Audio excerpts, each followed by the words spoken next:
Hello, good afternoon, and welcome to another exciting episode here on Global TV. And of course, it's Lunch Global. Well, let me not forget about our democracy. Happy democracy to all of us Nigerians. Now, today we'll be looking at one of the things that we almost get scared of, yet we love so much. And guess what that is? Well, I'm very sure you're thinking about it, but then trust me, we love those moments. We love to enjoy them, but then we find it very difficult to make it on our own. And it's nothing but baking. We know that baking can be quite stressful, but it's entertaining, fun, interesting, very creative, because you can almost bake everything you see in this life. Baking is relaxing and fun. It enables you to be creative, and it's a great way to involve younger members of the family in the kitchen. Last but not the least, you'll always get to give away or eat whatever you make. Whatever your skill level, home baking can be tremendously fun, because we know that work is difficult, but then it is fun at the same time. There's an enjoyment in finding the right recipe, carrying out all the preparations, and baking, and then eating the final products. Baking always also provides plenty of scope for exploring one's creative side. The appearance, taste, and consistency of the baked goods can be devised or adjusted to promote a particular sensory experience for the eater. So, you know, when you're baking, you can bake almost everything. You can bake apples, you can bake pineapples. There are a lot of things you can just do. One thing I love about it is it just exposes you to creativity. You tend to decide and think, okay, I think, oh, when I mix peanuts with this, I'm going to be able to get this. Oh, let me just put them in my oven and then bake them. So if you are scared of baking, or sometimes you're wondering, maybe it's only meat pie or cake or, or bread. But then trust me, there are so many things you can bake. And because today is democracy, we decide to just have this interesting Lunch Global special just for the democracy, and to share, of course, to share insight and creativity with you, so you'll be able to come up with something even more interesting than the usual for yourself, your friends, your kids, and everyone else around you. And it also exposes you to learning more, and of course enjoying the comfort of your kitchen. And before we go into details today, let's just take a quick breather, and we will be back shortly.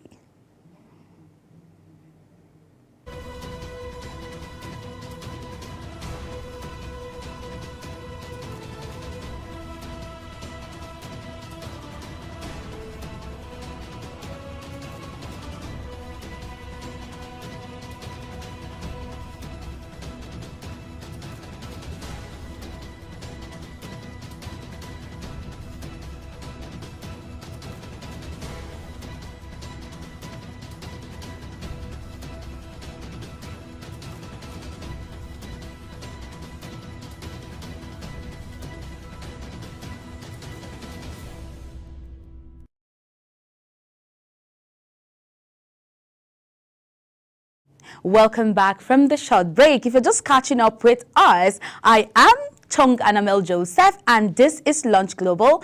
And of course, I said it earlier, we're going to be having it so special today because it's all about baking. Baking can be tricky, don't get me twisted. It can be very tricky, but at the same time, it is fun and interesting to just do that. The work is tremendous, but then there's nothing you can't do. You have to tell yourself that. So first of all, we'll be looking at 3 ingredient peanut butter cookies. If you're a cookie lover, you love cookie, the name of cookie just gives you this goosebumps, and then it just makes you super excited. Then today we're going to be talking about just 3 ingredients, and peanut is there, so you know that peanut is one of the ingredients. So you want cookies and you want them well. Behold, these peanut butter cookies require a mere 3 ingredients and takes just 20 minutes total to make. This recipe is already naturally dairy and gluten-free. But Jared says you can try making this cookie vegan with a flax egg. Combine 1 tablespoon flaxseed with 2 tablespoons water and letting it rest for 5 minutes. You can also try swapping the peanut butter for another nut butter, because why not? Oh, and these babies will keep keep in your freezer for up to 3 months if you have that kind of willpower. So this particular recipe or this particular peanut cookie is something you can make. You can preserve them. You know how cookies have so much of endurance, but then you don't have to keep them for so long. But this particular one is like the special of them all, and you can decide to make them, you know, put them in your refrigerator and then preserve them there, and any day, anytime, it's okay for you to go in for it. And we're going to be looking at the ingredients and of course how to make it, because we want to give you the willpower today and then the enjoyment as well, provide you with the ingredients and also help you with the recipe so you'll be able to make your own peanut butter even today. So for the ingredients, you need just 1 cup of peanut butter, preferably no sugar added. You need 3/4 cup granulated sugar, 1 large egg. You know, remember I just told you 3 ingredients peanut cookie. So you just need peanut butter, you also need granulated sugar, and you need eggs. And for the direction, you preheat the oven to 350 degrees Fahrenheit and line 2 baking sheets with parchment paper. And secondly, in a large bowl, combine the peanut butter, sugar and eggs using an electric mixer or spoon. That's if you have the mixer. But if you do not have the mixer, you can use your spoon, no stress. Mix to combine until smooth and creamy. Scoop and roll the dough into small balls. You should get about maybe 18, it depends on the quantity, and arrange them on the baking sheet. Flatten each ball with the back of a fork, making a crisscross pattern. Bake the cookie until set and just golden brown at the edge.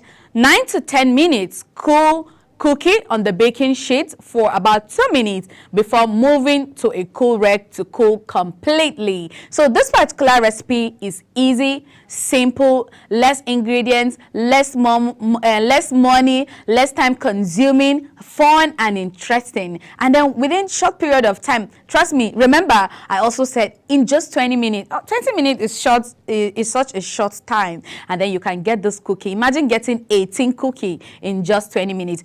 I will want to make maybe 100 for maybe 2 hours, you know. So you can just do something for yourself this little moment you have. And don't forget, Salah is just around the corner. You can also make this special cookie for your Salah celebration to appreciate and then entertain your guests coming to visit you, or even when you're sending food out there. You know, that special recipe made by you is going to be a bomba.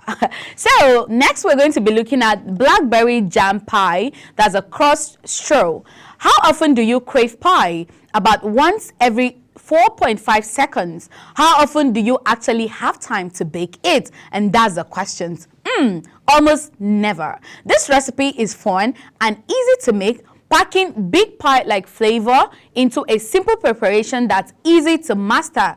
McDonald's says, and the best news of all, the recipe takes only about half an hour from start to finish. So this recipe is also less than an hour. You know, all we're talking about, it's like everything is just less time consuming. So for the ingredients for this recipe, you need 1 large egg, 3 tablespoons, 38 grams, granulated sugar, 1 teaspoon ground cinnamon, 2 sheets, about 453 grams, puff pastry, 1/3 cup of blackberry jam as well. So for the direction, you preheat the oven to 400 degrees Fahrenheit and line 2 baking sheets with parchment paper. In a small bowl, whisk the egg with 1 tablespoon water to combine. In another small bowl, stir the sugar and cinnamon to combine.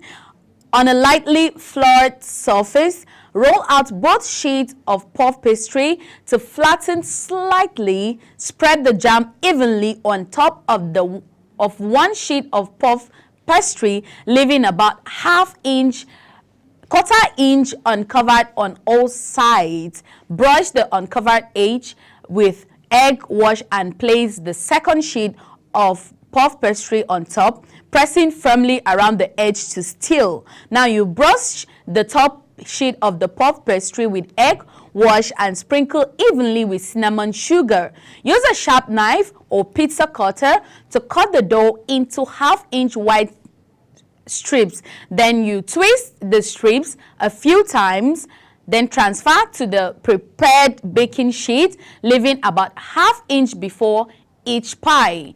7. You bake until the pastry is golden brown and crisp, 10 to 12 minutes. Cool at least 5 minutes before serving. Now, this is one of the easiest of them all. After you make your pastry, you flatten it, you slice it into the size you want, you twist them, or you apply your jam on it and your sugar, and then you twist it to a desired shape you want. But then the idea I should have is like a straw.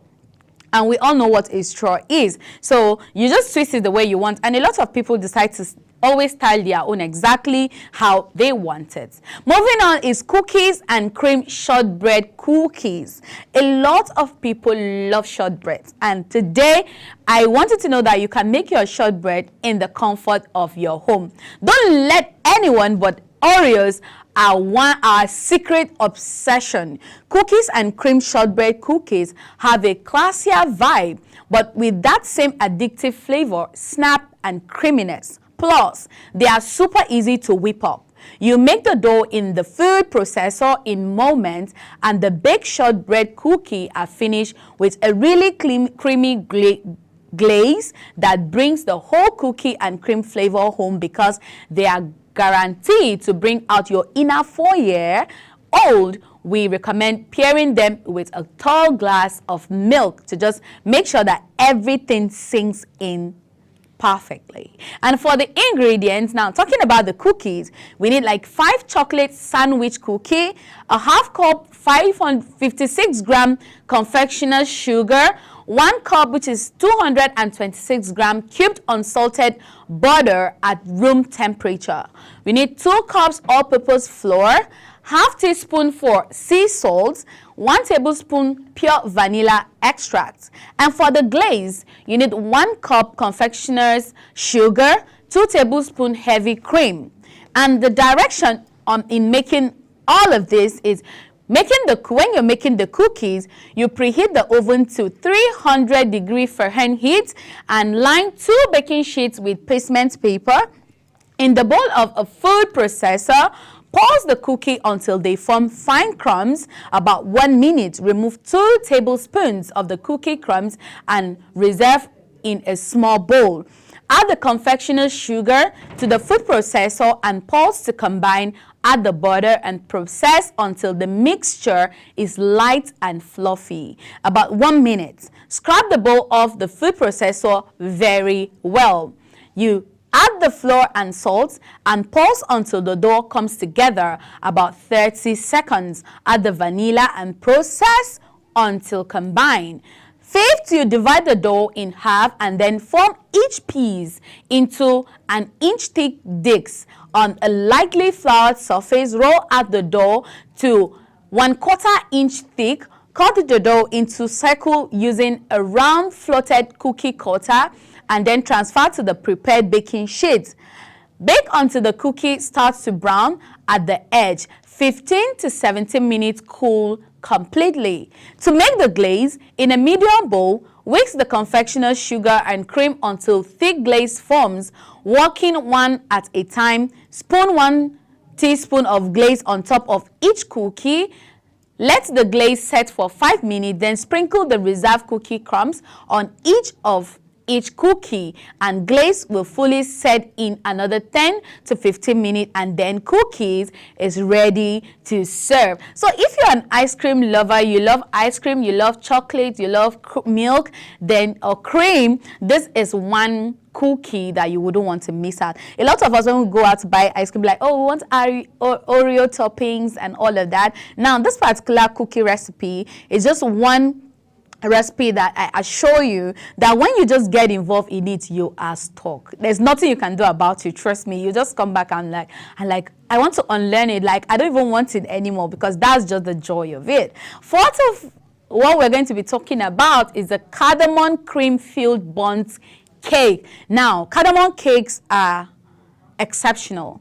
Cardamom cakes, you can never go wrong with it. If you've tried cardamom cake before, then this particular recipe, you want to learn it, you want to make it in your home every day. I mean, if not in fact every day, I wouldn't want to say every week, maybe every day, because it will get to finish all the time. Cake is our weakness. We want to have a second thought slide, but we know well, and it will end up having a major regret, and a major stomach ache because of the sugar. This light as a cardamom cream filled bundt cake is an update twist on a classic yeast Swedish dessert called simlor. Every bite is like eating a fruity cloud, so you can have as many pieces as your heart desires. The dough is either formed into buns or shaped into a ring before baking. Traditionally, the cake is cut to show people where to cut it. Now for the ingredients, that's the cake, non-stick spray, 1 cup half and half, 4.5 cup all-purpose flour, half cup granulated sugar, 2/4 teaspoon instant yeast, 1 teaspoon ground cardamom, half teaspoon fine sea salt, 1/4 teaspoon freshly grated nutmeg, 2 tablespoon vegetable oil, 1 large egg. Then for the filling and the finishing, you need a 1/4 cup heavy cream, you need 1/3 cup confectionery sugar plus more for serving, half teaspoon granulated cardamom, yeast of 1 orange, 1 tablespoon pure vanilla extract. And for the direction when making the cake, you grease the bundt pan with non-stick spray. In a medium saucepan you heat the half and half over medium heat until warm to a touch, about 95 Fahrenheit, then remove from the heat.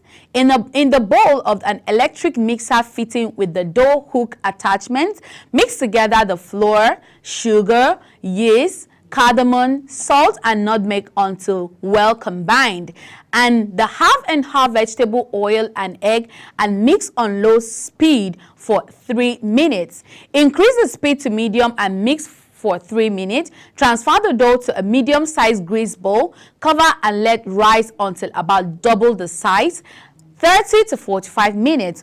On a lightly floured surface, roll the dough into a bowl, flour the handle of the wooden spoon, and stick it into the center of the bowl. Use your hand to widen the center until it will fit around the center tube for the bundt pan.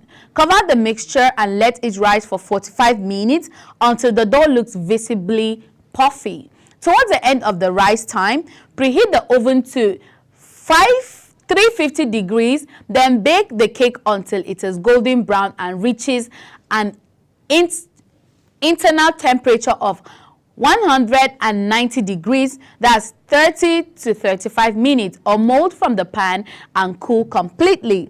Meanwhile, make the filling in the bowl of an electric mixer fitted with the whip attachment. Whip the cream, confectioner sugar, cardamom, orange zest, and vanilla extract to medium peaks.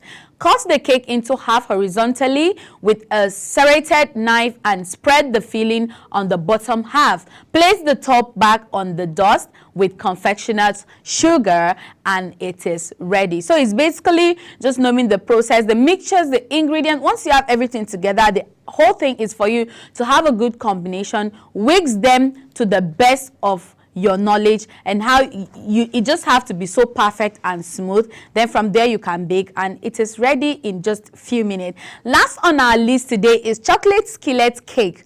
Okay, we know oven space is precious when preparing a Thanksgiving feast. However, you are going to want to make room for this chocolate skillet cake, because when all of your guests show up with either pumpkin or apple pie, you will be glad to have a decadent chocolate dessert in the mix. And for the ingredients, you need 1 cup sugar, 1 cup of sugar, half cup of brown sugar, 1 cup all-purpose flour, half cup cocoa powder, 1.5 tablespoon baking powder, 3/4 tablespoon salt, half cup, half and half, 4 tablespoon melted butter, 1 tablespoon pure vanilla extract, 1 cup hot brewed coffee, then confectioner sugar for finishing. For the direction, you preheat the oven to 300 degrees Fahrenheit, lightly grease a 9-inch oven space skillet in a large bowl, whisk the sugar with the brown sugar, flour, cocoa powder, baking powder, and salt to combine. In a medium bowl, whisk the half and half with the melted butter and vanilla extract to combine. Add the half and half mixture to the flour mixture and mix just until fully combined. Pour the butter into the prepared skillet and spread into an even layer. Pour the coffee over the butter. You don't stir that. That's going to be like the toppings of this particular cake. And then transfer the skillet to the oven. Bake until the cake is set at the edge but still look giggly in the center. When you move the skillet 25 to 30 minutes, let cool 10 minutes before serving. Garnish with confectioner sugar and serve immediately. We love it topped with whipped cream. It is perfect with whipped cream, trust me. And then for the coffee, in this particular recipe, you don't even have to need coffee. If you are not a coffee fan, then trust me, coffee is entirely optional. It can always be replaced with either whipped cream or with any other toppings of your choice. In fact, you can even still replace it with just chocolates to just have this shiny and beautiful finishing. Well, so I hope today it's an interesting moment, because I know that it can be tricky to just want to bake. Baking can be time consuming, but one good thing about it is just when you know exactly what you want to do. Some people say it's like a dirty work, but trust me, it's not really a dirty work. It's just how you decide to make it. You can take your time, something nice, something good, and then make those exceptional baking items, or bake whatever it is that you want to see. Like, I'm literally confused because I'm entirely salivating because I just want to eat something this afternoon. Well, thank you for joining me on today's episode on Lunch Global. I hope you've learned something, and make sure this thing that you've learned today, make it for your family, make it for the Salah celebration. Just have fun. Surprise all your friends and loved ones. Thank you for catching up with me on today's episode. I am still Chong and Amel Joseph, and I'll be leaving you here for now.